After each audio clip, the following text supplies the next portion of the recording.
Wallahu ghafurur rahim.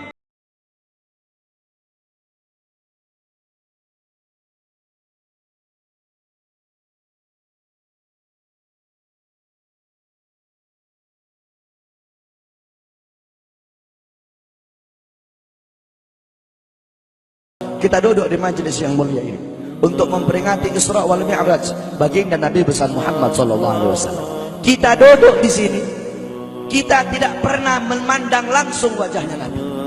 Kita tidak pernah berjumpa langsung dengan Nabi. Kita tidak pernah duduk bersama-sama dengan Nabi. Untuk apa kita duduk di sini kalau bukan karena iman dan cintanya kita kepada Nabi Muhammad?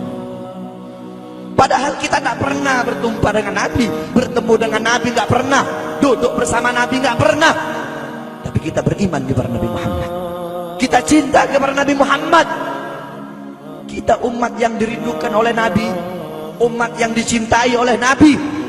Rasulullah ketika beliau sedang duduk bersama para sahabat, Rasulullah berkata, "Wahai para sahabat, tahukah kalian golongan-golongan yang soleh?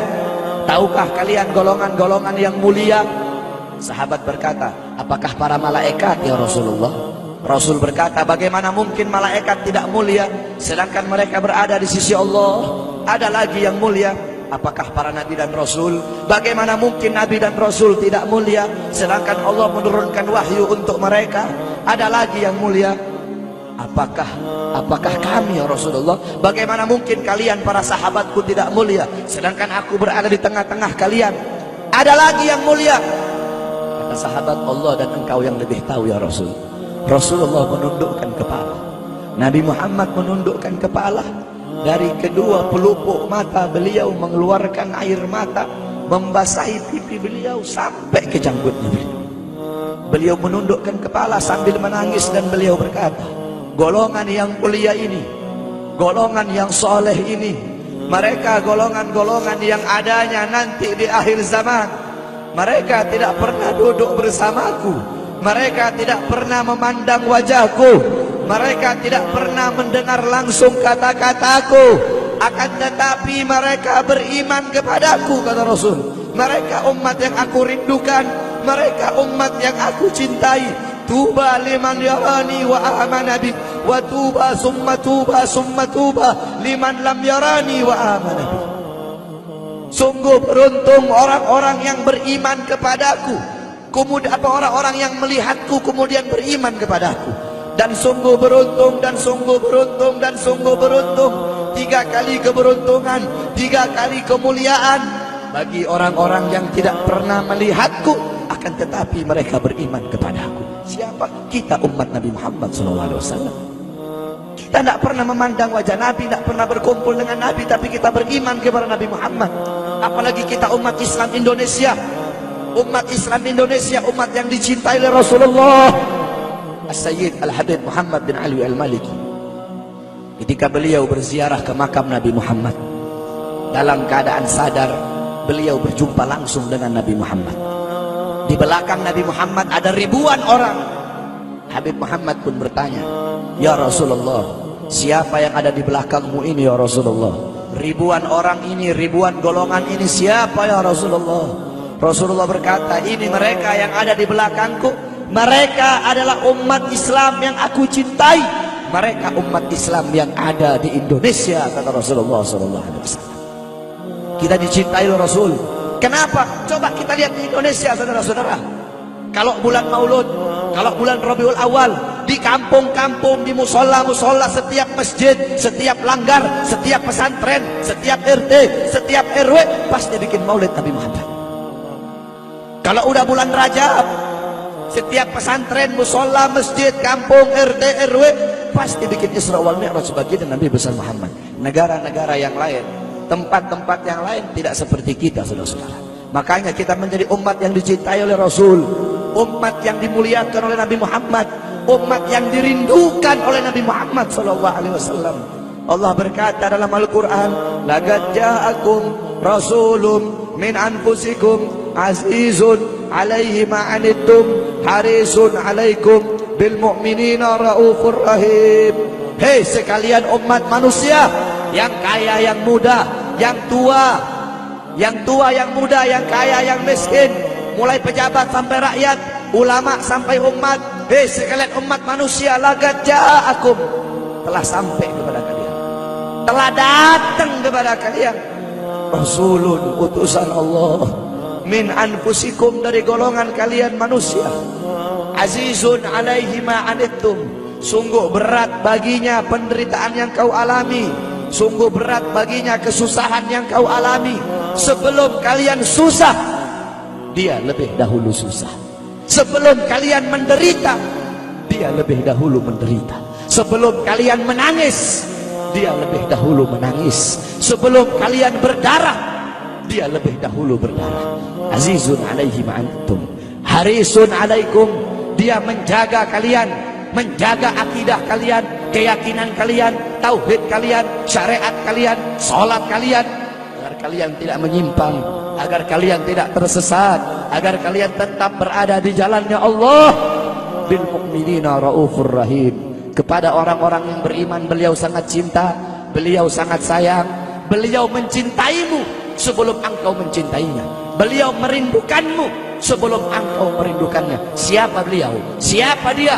Dia adalah seorang manusia yang mengorbankan jiwanya, mengorbankan nyawanya, mengorbankan darah dan hartanya demi kita sebagai umat.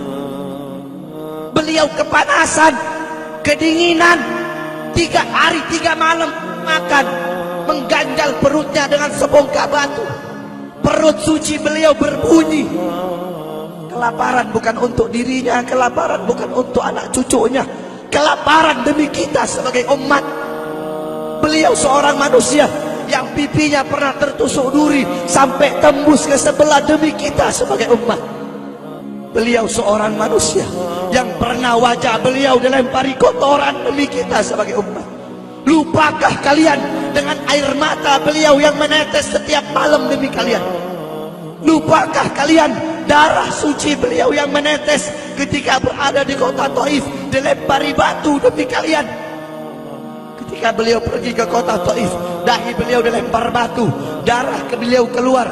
Ketika darah itu jatuh, ditampung darah beliau, ditampung darahnya. Sahabat berkata, ya Rasul, kenapa kau tampung darahmu ya Rasul? Rasul berkata, andaikan darahku jatuh di atas tanah Taif, penduduk kota Taif akan ditenggelamkan oleh bumi, sedangkan mereka adalah umatku. Luar biasa kasih sayang Nabi kepada kalian. Tapi kita sebagai umat tidak tahu diri. Kita sebagai umat merusak sunnahnya. Kita sebagai umat melanggar ajarannya. Kita sebagai umat semakin hari semakin jauh darinya, meninggalkan pakaiannya, meninggalkan ajarannya, meninggalkan sunnahnya, meninggalkan kepribadiannya, meninggalkan akhlaknya, meninggalkan Al-Qur'annya. Rasulullah SAW yang dimana gal Sayyidina Ali karamallahu wajha, inna Rasulullah fi akhir nafsi harragat syafataihi marratain fa'algaitu sam'i fasami'tuhu yaqul ummati ummati faqubida Rasulullah sallallahu alaihi wasallam wa qala law kanat ad-dunya tadumu li wahidin la kana Rasulullah sallallahu alaihi wasallam fiha mukhallada. Dari Sayyidina Ali karamallahu wajhah, ketika akhir-akhir detik-detik kematiannya Rasulullah, beliau mendengar, beliau melihat dari bibir Rasulullah bergerak dengan 2 kali gerakan. Beliau mendekatkan telinganya, mendekatkan pendengarannya, dan beliau mendengar Rasulullah berkata, ummati ummati, faqubida Rasul, meninggal Rasulullah SAW. Ketika nyawa Rasulullah akan dicabut, Rasulullah berkata kepada Jibril, wahai Jibril, aku belum puas meninggalkan umat. Aku tidak mau meninggalkan mereka dalam keadaan belum diberi jaminan oleh Allah. Wahai Jibril, sampaikan kepada Allah, aku tidak minta jaminan untuk diriku, aku tidak minta jaminan untuk keluargaku, aku minta jaminan untuk umatku. Wahai Jibril, sampaikan kepada Allah. Jibril pun pergi kepada Allah. Jibril pun berkata, ya Allah, kekasihmu Muhammad meminta jaminan untuk umatnya. Allah bilang, wahai Jibril, katakan kepada Muhammad, aku tidak akan menghinakan umat Muhammad. Basyirhu fa innahu awwalu nasin kharijum minal ardi idza bu'isu. Kemudian beliau ditarik lagi nyawa beliau. Beliau berkata, Ya Khalil Israel, wahai kekasihku Israel, apakah seperti ini rasa sakit ketika dicabut nyawa? Israel berkata, iya ya Rasulullah, seperti inilah rasa sakit ketika dicabut nyawa ya Rasulullah. Ya Allah, biar aku menanggung sakratul maut seluruh umat. Ya Allah, mereka tidak akan kuat, mereka tidak akan sanggup. Aku nabi mereka, aku pemimpin mereka. Biar aku menanggung beban penderitaan sakratul maut mereka ya Allah. Biar aku menanggung sakratul maut umatku ya Allah. Di mana kita sebagai umat? Apa yang telah kita lakukan untuk Nabi Muhammad? Nabi berkorban untuk kita. Di saat detik-detik terakhir nafasnya, tidak memikirkan rasa sakitnya, tidak memikirkan pedihnya, tidak memikirkan beratnya. Beliau memikirkan nasib kita sebagai umat. Kelak di yaumil qiyamah, ketika para nabi dan para rasul berkata, nafsi nafsi, nafsi nafsi, diriku sendiri, jiwaku sendiri, aku urus urusanku sendiri, aku tidak bisa tolong kalian. Ketika para nabi dan rasul, mereka tidak bisa menolong kita. Rasulullah Muhammad ibn Abdullah, Nabi Muhammad bersujud kepada Allah, Nabi Muhammad bertekuk lutut, beliau bermohon kepada Allah. Beliau berkata, ya Allah, aku tidak minta pengampunan untuk diriku, wala Fatimah, wala Hamzah. Aku tidak minta pengampunan untuk Fatimah, aku tidak minta pengampunan untuk Hamzah. Aku cuma minta pengampunan untuk umatku ya Allah, untuk umatku ya Allah. Rasulullah tidak meminta pengampunan untuk dirinya, tidak meminta pengampunan untuk anaknya, tidak meminta pengampunan untuk paman bibinya, tidak meminta pengampunan untuk keluarga atau anak cucunya, tetapi beliau meminta pengampunan untuk kalian sebagai umat. Karena begitu cintanya beliau kepada umat, karena begitu sayangnya beliau kepada umat, sampai-sampai beliau berkata, lau yushaku ahadukum li syaukatin fi rijlih la ajidu ala ma'a fi qalbi. Andaikan kalian, salah satu dari kalian kakinya tertusuk duri, andaikan salah satu dari kita yang duduk di sini kaki kita ada yang terkena duri, pasti kita merasakan sakit. Apa kata Rasul? Maka aku tidak merasakan apa yang kalian rasakan, kecuali yang aku rasakan, sampai dalam hati aku rasakan rasa sakit kalian. Ya, bagaimana cintanya Rasul kepada kita? Apa yang sudah kita lakukan untuk Nabi? Sudahkah kita mengorbankan kedua mata kita untuk memandang hal-hal yang disukai oleh Nabi? Sudahkah mengorbankan kedua tangan kita memberi makan golongan-golongan yang dicintai oleh Nabi? Mengorbankan lidah kita untuk mendakwahkan, mensuarakan ajaran syiar Nabi? Sudahkah mengorbankan kedua kaki kita melangkah ke tempat-tempat yang diridhoi oleh Nabi? Kita masih belum bisa balas jasa Nabi, dan tidak akan pernah bisa membalas jasa Nabi Muhammad. Jangankan kita duduk di sini berjam-jam, walaupun kita duduk di sini sampai pagi kita duduk, seumur hidup kita duduk di sini, masih belum bisa membalas jasa Nabi Muhammad. Sekalipun kita merangkak, engkau merangkak dari rumahmu menuju makam Nabi, merangkak bukan dengan kaki, merangkak bukan dengan mata, bukan dengan tangan. Walaupun kalian merangkak dengan kedua mata dari rumah kalian menuju makam Nabi, itu masih belum bisa membalas jasa-jasa Nabi Muhammad sallallahu alaihi wasallam. Kita tidak bisa membalas jasa-jasa Nabi Muhammad. Kecintaan kita tidak ada apa-apanya. Apakah kecintaan kita lebih besar daripada kecintaan seorang anak kecil yang ada di zamannya Syekh Abdurrahman Ad-Dibai?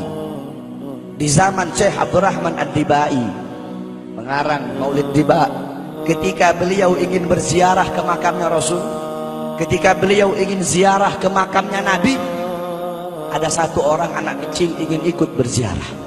Maka kata rombongan, hai anak kecil, engkau tidak boleh ikut. Ini perjalanan memakan waktu berhari-hari, bisa 4 hari, 5 hari, bahkan sampai 1 minggu. Kau tidak boleh ikut. Pergi anak kecil tersebut. Pergilah rombongan Syekh Abdurrahman Ad-Dibai untuk ziarah ke makamnya Nabi. Tanpa sepengetahuan rombongan, ternyata anak kecil tersebut bergelantungan di bawah kereta kuda Syekh Abdurrahman Ad-Dibai. Anak kecil itu bergelantungan, dia sampai berhari-hari gak makan, gak minum, gak tidur. Hanya apa? Hanya ingin pergi ziarah ke makam Nabi. Saking cintanya kepada Nabi Muhammad, dia sembunyi-sembunyi bergelantungan di bawah kereta, gak makan, gak minum, gak tidur berhari-hari. Sampai ketika sampai di Madinah, itu anak kecil jatuh. Itu anak kecil terjatuh. Rombongan bilang, bukan ini anak kecil yang waktu itu mau ikut? Berarti sudah berhari-hari dia di bawah kereta ini, dia nggak makan, dia nggak minum, dia nggak tidur. Anak kecil itu berlari. Anak kecil itu berlari sampai dia terjatuh. Saking bahagianya, dia sudah sampai di Madinah. Dia ambil debu-debu Madinah, pasir Madinah, dia ambil, dia usapin ke mukanya. Saking bahagianya, sampai itu anak mati. Anak kecil tersebut mati membawa kecintaannya kepada Nabi Muhammad. Anak kecil itu mati, gak makan berhari-hari, gak tidur, gak minum, hanya ingin ziarah ke makam Nabi Muhammad. Padahal anak kecil itu tidak pernah memandang Nabi, tidak pernah berkumpul dengan Nabi, tapi kecintaannya luar biasa kepada Rasulullah. Akhirnya anak itu dimakamkan oleh Syekh Abdurrahman Ad-Dibai di Madinah. Anak kecil itu dimakamkan di Madinah. Nah, setiap tahun Syekh Abdurrahman Ad-Dibai ziarah ke makamnya Nabi, pasti ziarah ke makam itu anak kecil. Yang anehnya, setiap Syekh Abdurrahman Ad-Dibai ziarah, makam anak kecil tersebut, kubur anak kecil tersebut bergeser dengan sendirinya mendekati makam Nabi Muhammad SAW. Sampai sekarang makam anak kecil itu ada di samping Masjid Nabawi. Saking cintanya anak kecil tersebut kepada Rasulullah SAW. Kecintaannya kita tidak ada apa-apanya. Kita tiap hari maksiat, tiap hari berbuat dosa, melakukan hal-hal mungkarat, dhalalat, sayyiat. Takutlah kita kepada Allah. Kembalilah ke ajaran Nabi Muhammad. Jadikan beliau sebagai teladanmu, jadikan beliau sebagai pedomanmu. Hidupkan rumah tanggamu dengan ajaran beliau. Hidupkan kampungmu dengan dengan ajaran dan sunnah beliau. Jadikan rumah tanggamu rumah tangga Sayyidina Muhammad, kampungmu kampung Sayyidina Muhammad, desamu desa Sayyidina Muhammad, kotamu kota Sayyidina Muhammad sallallahu alaihi wasallam.